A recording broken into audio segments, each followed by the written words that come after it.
Greetings, everyone. This week we're launching our new program, Let's Talk with Roy Martinez. We're starting out on an internet platform called InfoRGV. You can access it by simply going to InfoRGV.com, find our program under the Shows tab. There will be at least one show every week.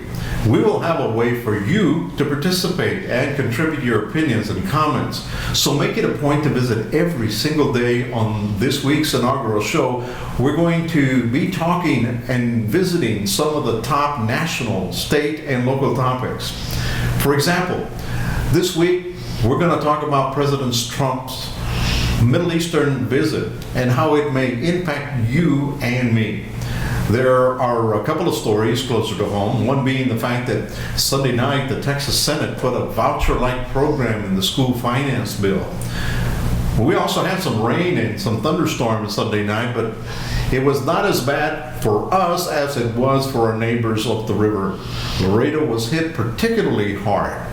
Also, every week we plan to share the keys to success via leadership, personal and professional development. This week, I will give you a glimpse of an incredible story of perseverance and how a simple parade changed the life of one young man living in the barrio and headed for serious trouble by way of drugs, gangs, and prison. So don't miss this inspiring story. The best part of Let's Talk is you will never miss a show. So make your plans now to look us up on InfoRGV.com. Let's get started with today's show. Some important house cleaning things that I would like to clear up, like bringing up some of the ways that you can communicate with us. If you want to reach me, you can email me at theroymartinez@gmail.com. That's theroymartinez@gmail.com. I would really like it if you would visit my Facebook page and my fan page, facebook.com/TheRoy Martinez or www.facebook.com/Roy.Martinez1. You can follow me on Twitter also at The Roy Martinez. That's at The Roy Martinez. If you want to leave an audio opinion or comment, you can call 210-399-7910. That's 210-399-7910. And leave me a message. Please identify yourself first name only. Again, please identify yourself first name only. That way we can add your comments and your opinions to our next Let's Talk program. We look forward to adding your comments and your opinions to future shows. Let's start today by just briefly talking about some of the news that's being made, especially over the weekend. President Trump flew to the Middle East. He arrived in Saudi Arabia on Saturday and had a very important speech to give to the Muslim leaders. He made some pretty interesting deals of way billions of dollars of equipment that is going to be sold to Saudi Arabia, which in my opinion is a good thing for the American worker. Remember, he's trying to make America great again, and one of the ways to do so is going to be by getting more jobs, improving the economy, also improving the stature of the United States all over the world for that matter. And I think he's getting a good start. But I want to hear from you. I want to hear your comments. I want to know what you think. Are you believing just the negative stuff that is being said about President Trump, or are you willing to have an open mind and listen to some of the things and just see for yourself what is happening? If you watched any television this week, you probably saw some of the good things that were happening with his visit to not only Saudi Arabia, but also in Israel. He also met with Prime Minister Netanyahu. The president of Israel also was in a meeting, and there are a lot of things that are going to be happening. He also made some news in the fact that he visited the tomb of the sepulcher. So there was a lot of stuff that was going on, and I'm wondering if you're ever had a chance to really see what is going on in the real world, or if you're looking at through the lens of the media. The media is not really reporting a lot of the things that is happening in this particular administration. So I want you to be there with an open mind. And if you have some comments, positive or negative, please, by all means, give us a call. Leave your message, leave your comments, leave your opinions at 210-399-7910. That's 210-399-7910. We're going to move on with the show here, and we're going to be talking about some other stuff, so I don't want you to go away. You stay with us. Okay, so moving on, let's talk about some of the more local news and actually state news. The Texas Senate put a voucher-like program, the school finance bill. The Texas Senate voted to approve this bill that would simplify the funding formulas for funding public schools and allow parents of kids with disabilities to take state money so that they can leave the public system and be able to do some homeschooling and go to private schools if possible. The senators actually voted 21-10. It appears to be more like a party line vote than anything else. I've not had a chance to look at how our local senators voted for it, but if you look at just the numbers or the party line vote of 21-10, it looks like it was 21 Republican votes in favor and 10 votes against, which probably made up mostly by Democrats, and that's for House Bill 21, which the House originally intended to reform and the much complicated programs that exist right now. Senator Larry Taylor, a Republican from Friendswood, charged the bill to include a provision the House hates, and Lieutenant Governor Dan Patrick very much wants this. Education savings accounts, which are state subsidies for the parents who want to send their children with disabilities to the private schools or need money for services to educate them at home. He says, quote, "We're trying to fill a lot of different needs in the bill and we're trying to keep our costs down," unquote, Taylor said while introducing the bill. The bill now goes to the House where it will hit a major roadblock. Representative Dan Huberty, a Republican from Houston, the bill's House author, has also said he won't accept the version that includes education savings account. So you can expect a big fight over that. What do you think?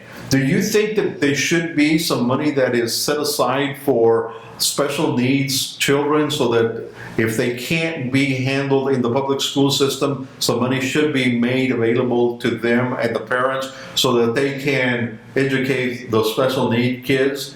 Well, Patrick promises that the House, they'll give the House an extra $530 million for public schools if the Education Savings Account program becomes law. He has been unsuccessfully advocating for a similar voucher-like program for at least the last 10 years. The House had originally budgeted a $1.5 billion boost for Texas public schools, and along with that was a promise of $530 million. The Senate went from offering little extra funding for public schools to meeting the House part of the way. If the House doesn't approve HB 21 as has been amended by the Senate, public schools won't get the extra $530 million, Taylor said. Under the Senate's version of the bill, about 93% of the school districts will see more revenue by 2019, with a 7% of the schools seeing no change in revenue. I'm not sure exactly where I stand in regard to this public funding because I haven't had a chance to read what the bill says.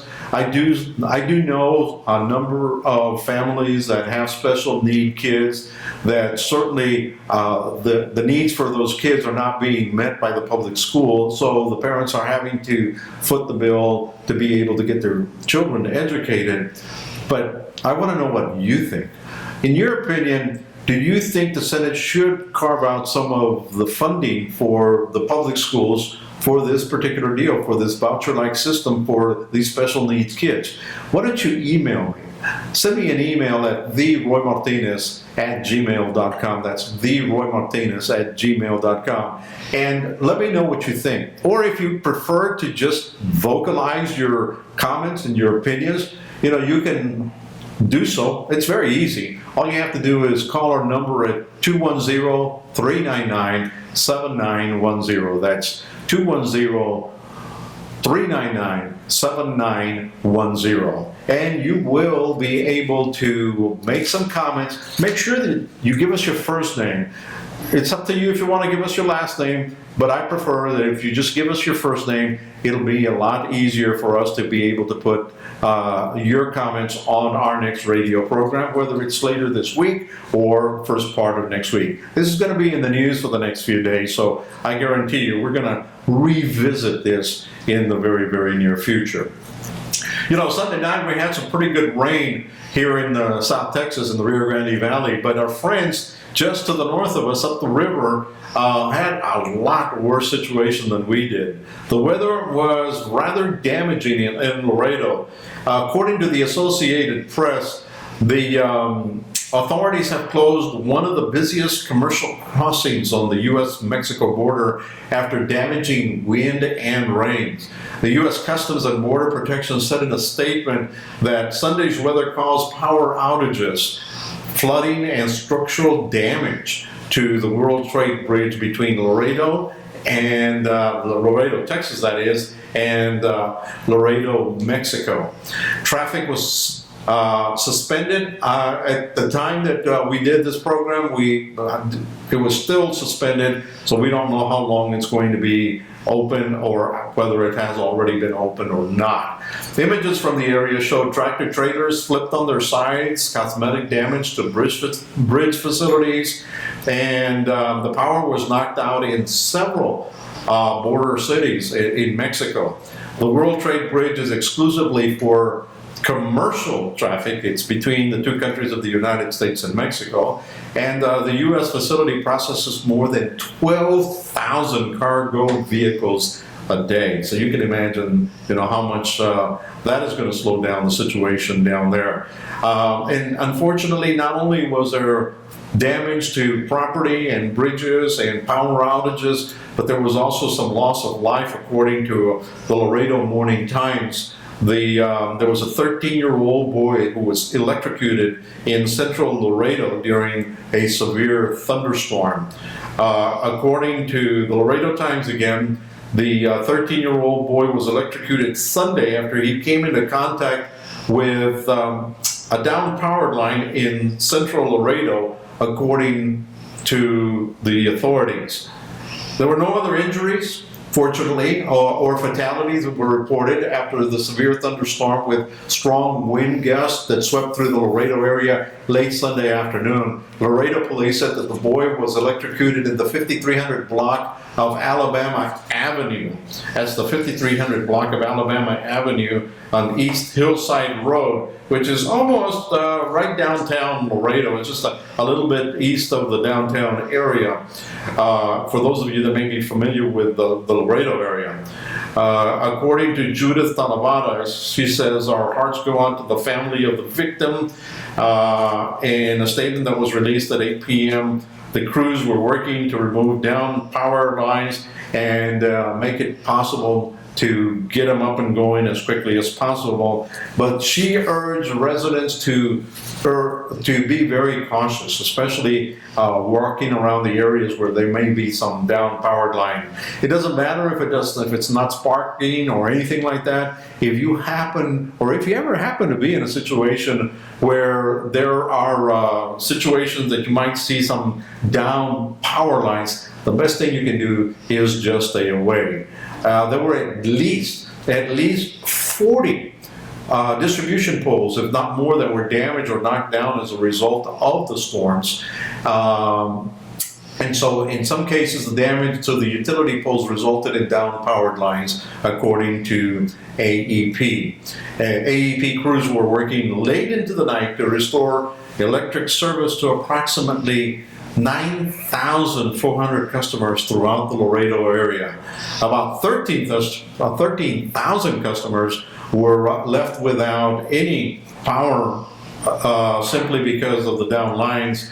at the peak of the storm, which happened around 5 o'clock on Friday afternoon. Additional crews from surrounding areas were traveling to Laredo to provide assistance in the restoration process. We've got one more story to tell you about, and we're going to bring that to you right now. As a teenager growing up in the barrio of a large Texas city, Joe was headed for trouble. Friends and family members had already found trouble in two forms: drug abuse and or prison. One day, a parade going through his city made such an impact on Joe that it changed his path and his future. The impression of a marching band made on him was lasting and life-changing. So starts the story of Brigadier General Joe Ramirez, the Commandant of the Texas A&M Aggie Corps of Cadets. But to be honest with you, I was headed in the wrong direction.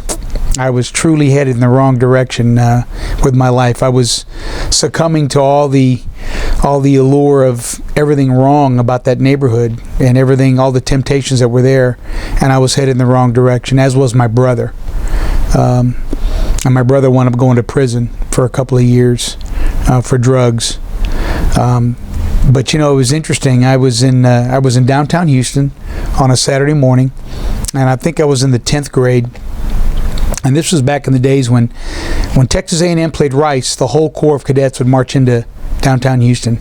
So I'm in downtown Houston, and I don't even remember why I was down there, but I was there on a Saturday morning, and I see this organization come marching by, all in uniforms, you know, and all men, and they're all marching by, and the first organization to march by in the Corps was the Aggie Band. And I played alto saxophone. I'd played alto saxophone since I was in the 3rd grade, so I saw this unit come marching by, and I said, wow.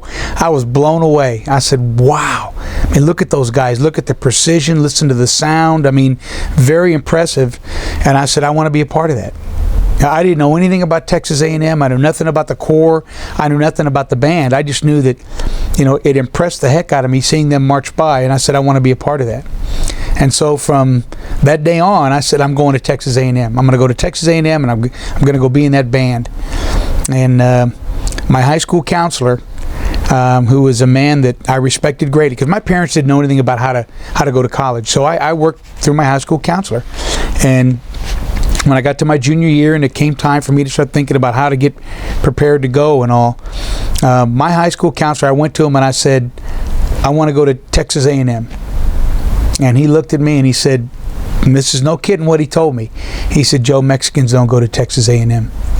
I still remember in 1975, my parents wishing me well. You know, they gave me a map on how to get up to Texas A&M, and telling me, you know, we're proud of you, good luck, and we know you'll do well there. And I still remember my dad. The last thing he told me was, "You'll do well there, as long as you can control your temper," because he knew that the Corps Cadets was going to be tough. And so I drove up there, and literally I had long hair. I had hair down to my shoulders, and I drove my car up to Texas A&M, and you know, found my way over to the Corps dorms and parked right behind the Aggie Band dorm 11, and got out and walked into the. I had long hair, I had a T-shirt, cut-off shorts, and flip-flops, and I went walking in the indoor of the dorm there, and you know, I was trying to figure out where I was going to sign up, and you know, there in the middle of the hallway is one of these cadets wearing a uniform and one of those Smokey the Bear hats. And I said, well, that guy looks like he knows what's going on. I'll just go ask him. So I walked up to him and I said, hey, where do you sign up for the band around here?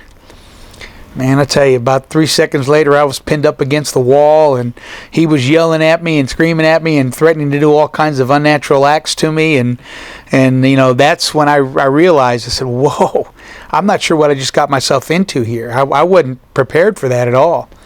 And it was tough. I got to tell you, that first year was, for me, coming from the inner city, not used to having people yell and tell me what to do, used to solving my problems with my fists. I wasn't used to that. It was hard. My freshman year was a tough year. There were many that said, you'll never make it. There were many that thought that I would wind up quitting or being forced out because of my temper. My temper got me in trouble a lot. I should have listened to my father because my temper got me in a lot of trouble my first year. But I managed. I survived, and I learned. As I went on, I learned that, there are other ways to resolve issues. There are other ways to deal with people. And I learned that, people come from all different walks of life. I went to places that I'd never imagined I'd go to, and small farming communities all across Texas, big cities. It was amazing. My roommate was from Brownsville, and I had never been to Brownsville before, and he took me to Brownsville with him, and which I thought was pretty cool. But he was white, and at the time, there weren't many Mexicanos here at A&M. We made up less than 2% of the school's population, so there weren't many Mexicanos in the Corps. And I was in the Aggie band. There weren't many of us in the band. And that worked against us too. For those of us whose skin was a little bit darker than the others, that was tough. Those were people, there were those that didn't like us simply because our skin was a little bit darker than theirs. But you had to learn how to overcome that. And I learned quickly, that, there's good in everybody. There's some things you'll never overcome, but there's good in everybody. And I made some of the best friends of my life in the 4 years that I was in the Aggie band. Great story. But the best is yet to come, and we will pick it up on our next show, especially the part of being chosen to be the commandant of the Texas A&M Corps of Cadets. That is going to be just about all that we have time for today on our inaugural program of Let's Talk with Roy Martinez. I do want to thank you for joining us today, and I want you to know that if you want to make some comments, there are several ways you can leave us your opinions. It's very simple. You can send me an email at theroymartinez@gmail.com. That's theroymartinez@gmail.com. You can also add comments on my fan fan page at The Roy Martinez on Facebook, or you can call us. Simply call us at 210-399-7910. That's 210-399-7910. We certainly want to hear from you. We want to hear your comments. We want to hear your opinions. And we want you to visit InfoRGV.com every day for updates. We did say we were going to do at least one show a week, but depending on what's going on in the news and depending on the comments that you send us, we may do it more than once a week. So I do invite you to visit InfoRGV.com every day for those particular comments. That's going to do it for us today on Let's Talk with Roy Martinez.